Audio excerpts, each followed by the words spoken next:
Now, what we're going to go over is some of the different types of deals, different types of record deals. So the types of contracts that you can sign with any different type of, with either with a label, distribution company, or publishing administrating and stuff like that. So, I mean, we already went over the record deal. You know what I'm saying? A recording contract is a legal agreement between, you know, a record label and a record artist or group, where the artist makes a record or a series of records. You know, they might give you a 1-album deal. They might give you a 3-album deal. Typically, it's like a 1-album deal, and then it's going to have options after that. You know, like kind of like when I signed my contract with, because when I got my job at the Judge Mathis show, we had to sign a contract.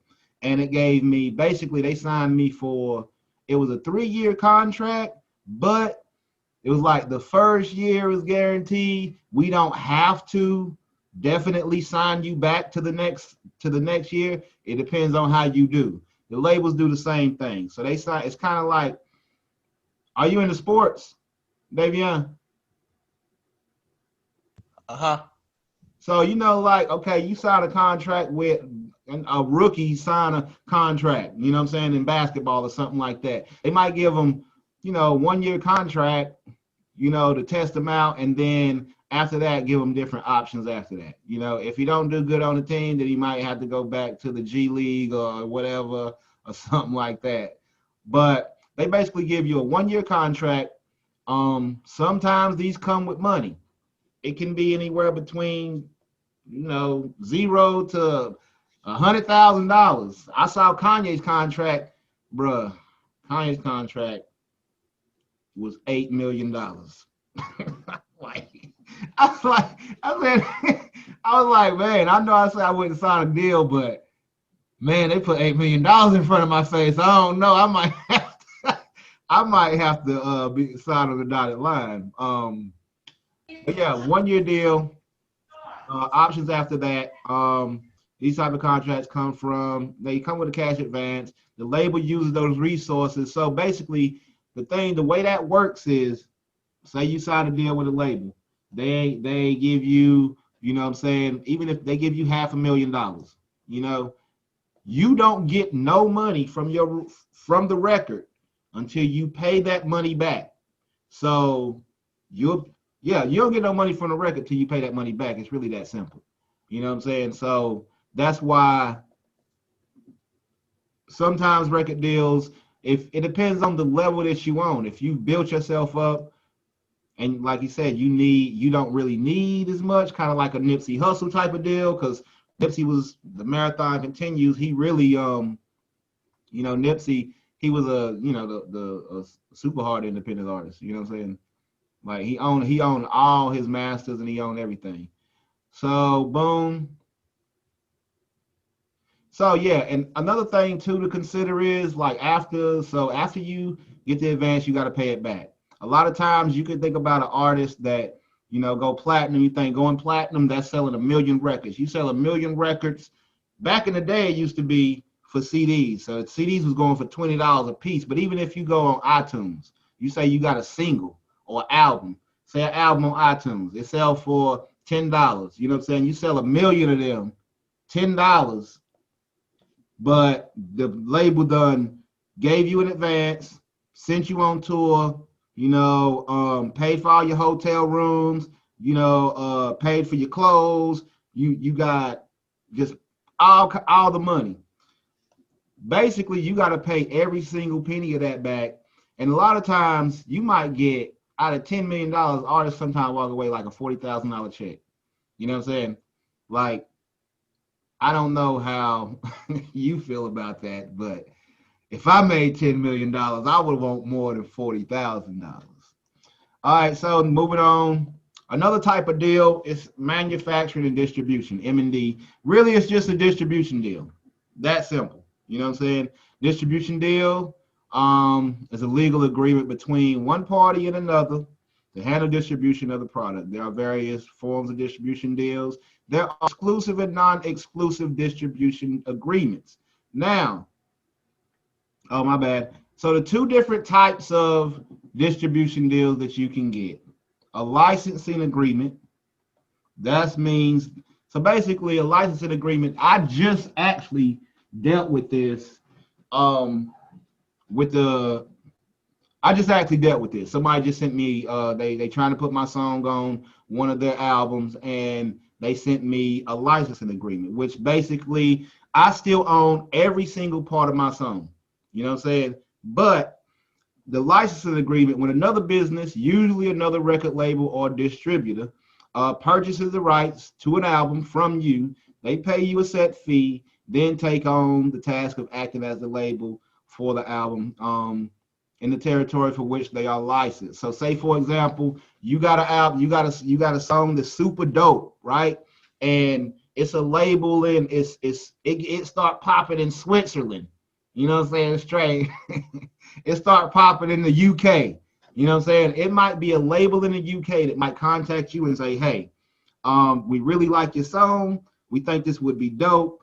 We want to license this song and put it out, put this out, under our label in our area, and then they pay you a set fee. And then after that set fee, you don't get nothing else. You know what I'm saying? You don't get nothing else. Everything they make off the album, it's theirs. They keep it. Whatever popularity you get, or fans, or that type of deal that you get from that promotion that they did for you, you'll receive that. But that's it. And thing you got to realize too, with business, everything is negotiable. Like, just because they hand you this piece of paper and this is what they trying to offer you, you know what I'm saying? That don't mean that's what you got to take. You can take it. Look, go with your people. And all right, I don't like this part. This should say this. Boom, boom. All right, nope. No, I deserve more than that. This should say this. Boom. This should say this. Boom. This should say this. And then take it back to them and say, hey, this is my terms. This is what I think about what y'all said. This is my rebuttal. And then it may be a little back and forth, because just talking with a couple of lawyers that I've met, they tell me, they're like, business, everything is negotiable. Like, the goal is to come to a agreement where both parties walk away feeling like they gaining something from the situation. You know what I'm saying? It's beneficial to both parties. So it's the same with a record deal. If it ain't beneficial to you, then you shouldn't sign it, obviously. So licensing agreement is one type of deal. That's where, like I said, they buy the rights to your song, they distribute it, and they make some money off of it, and you get the popularity. Another one, distribution deal, on the other hand, it refers to getting your album into shops. With a distribution deal, you only make money on what you sell, and your label is responsible for manufacturing and promotion. If you make a lot of money, you get to keep it all. But if you lose a lot of money on the album, then the loss all comes from your pocket. These deals don't typically come with an advance or anything like that. You don't get no advance on these type of deals. Another type of deal, a publishing deal. So publishing deal is a contract between a publisher and a writer or author to publish original content by the writer or author. This may involve a single written work or a series of work. In the case of music publishing, the emphasis is on printed or recorded works. When they say printed works, they mean like lyric books or sheet music. Like I was telling you yesterday, a lot of people don't know, if you make beats, you can get paid from sheet music. If you write lyrics, you can put your lyrics into a book and then publish that book and get paid from that book. Like, you can turn this one piece of art into a song. You can turn the lyrics into a t-shirt. You can turn the lyrics into a t-shirt. You can turn them into a book. If you wrote the music, you can put out the sheet music. If you and then you can give other people the rights to actually perform all that together. And then you can put it in movies. Those are all the different ways that you can get paid off one piece of music. Just one song. If you did that with every song. So publishing deal may come with a cash advance that has to be repaid. Same thing after resort royalties received. Another type is, and also I know it's a lot of information, but it's different types of publishing deals. um, Administrative deal, which this is like, okay, so I don't know if you heard, we've talked about copywriting and publishing and getting your music on copyrights, publishing, and royalties and all that. So to get all that, you either got to sign up with you got to register your music with the Copyright Office with a PRO, which we'll go over, but that's a performance rights organization, like BMI, ASCAP. We'll go over these things too in another later on. But those are the people that pay you royalties. BMI, ASCAP, Sound Exchange, they pay you royalties.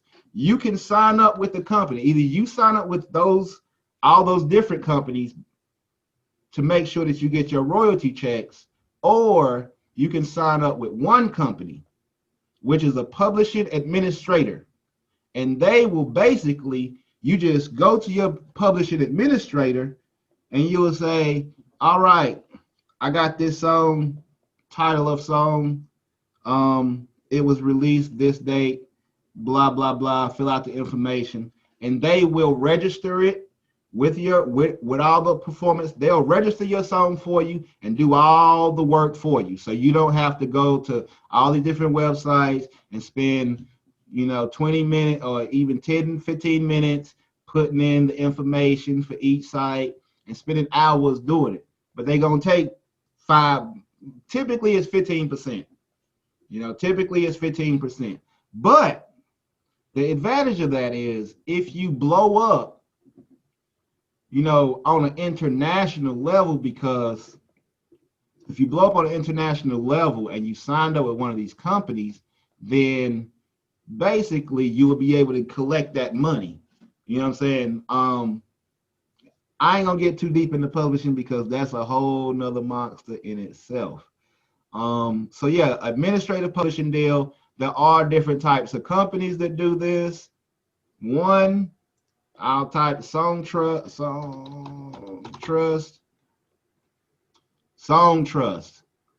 Now this company right here, why Song Trust?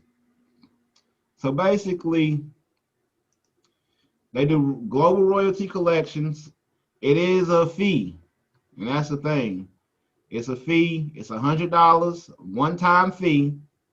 But after that, $100 a one-time fee, and then they take 15% of all royalty payments that they collect. Now the thing is, just because you sign up with a publishing administrator, that don't mean you have to register all your music with them. I don't register all my music with Song Trust, who I'm signed up with. Some of the songs that I have, they are under my name, and nobody else get a penny of it, and I get every penny that come to me. Another type of deal, a co-publishing deal, we'll move on. But co-publishing deal, a songwriter, artist signs with the music publishing company for a percentage of their royalties in exchange for major opportunities. Songwriters, but not an artist, can get you can write for an artist. So basically, in exchange for major opportunities, you assign over. So like, even if you wrote a song, like even if you wrote a song for somebody else, those type of deals, that's a co-publishing type of deal that you can get, to where it's like I sign a publishing deal with you, all the music that I write up under this deal, and you get a certain percentage of this these songs for shopping my work to a particular artist or whatever the case may be, and you're going to get me some actual you're going to get my songs in front of the right people. And Christina Aguilera, I don't know why I said her name, but I always think about that song Beautiful from her, because I know she didn't write that song. It's a lot of songs kind of like Neo wrote To the Left, To the Left, You know what I'm saying? Neo wrote that for Beyonce. It's a version of him singing that song out there. You know, Sway Lee wrote um Formation. really? Are you for real? Sway Yep. Lee? Ain't Sway that Lee the? wrote Formation by Beyonce. That's wow. I did not know that. All right, so boom, and then you got the least likely version, which is work for hire, which literally you are hired to do work, paid a one-time fee. Say for example, you go into a studio, somebody call you into their studio and they say, hey man, I'm gonna pay you $200 to sing on this song. You know what I'm saying? To sing this hook for me, and then they put a song out there and they pay you the $200 and you like cool. And then you walk away and then the song blow up and you like, dang, I wish I'd have asked for 2% royalties, or I wish I'd have asked for a percentage of the royalties or something like that, because now he done made $200 million. All right, production deal. Production deals, and that's the so in a typical production deal, the typical in production company deal, the production company discovers, grooms, and records the artist, and then enters into a record recording agreement with the label on the artist's behalf. This is so the production company receives a royalty rate for sales from the label, which is typically split with the artist 50-50. The artist signs a deal with the independent production company, produce an album. So a lot of the times from what I was reading, you know, these sometimes turn into deals where they look like record deals because they're not supposed to hold the artist for a long time. They're not they supposed to just once they get you to the label, the goal of signing this particular deal is for this company to build you up, build your brand, package you up. Basically, they're going to package you up so that you are presentable to a label. You're not, and from what I'm hearing, a lot of artists are being held under these deals for like 5 years type of deal when it's really supposed to be like, once you shop me to the label, you get me that deal. I'm under y'all for a year, then I'll be able to break away. But like Mert was saying, if you're successful, they ain't gonna want to let you go. Bottom line, you my money maker, you my breadwinner. So I gotta hold on to that. So they hold they hold you hostage. They hold you hostage by saying, okay, we ain't gonna put this project out until you let us know what you gonna do with this contract. We'll sign this contract because we can't let you go, you know. And then the last of the last, the 360 deal. We went over this, but I just got a visual for you. Um, I got a visual for you. Basically, you are the artist, songwriter, and this is a piece of what the recording, merchandising. I mean, t-shirts, coffee cups, stickers, the tennis shoes, the water bottles, books, DVDs, whatever you put out, your inspirational DVD with Pastor TD Jakes, your book that you had published, others. That mean anything else. Appearances, anywhere you go, touring, all your touring, your publishing, that's all your royalties, your licensing. So they get a portion of every single bit. Now you think about the fact that if you do get a record deal like 360, they give you, X amount of dollars. You don't get a penny until you repay, the loan that they gave you. But if they taken one, two, three, four, five, six, seven, eight, if they taken from you in 8 different sources of income, how long do you think it's gonna take you to repay, that those couple of dollars that you got? That's gonna take a long time. So So yeah, that is the end of my presentation.